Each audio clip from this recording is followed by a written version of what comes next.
এতিম ছিলেন আমার নবী, এতিম আমিও।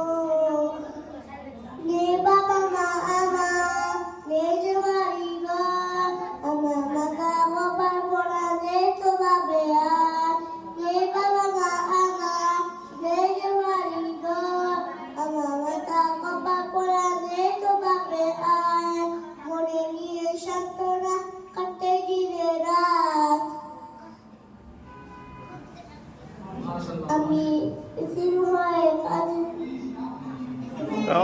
ছিলেন আমার নবী হযরত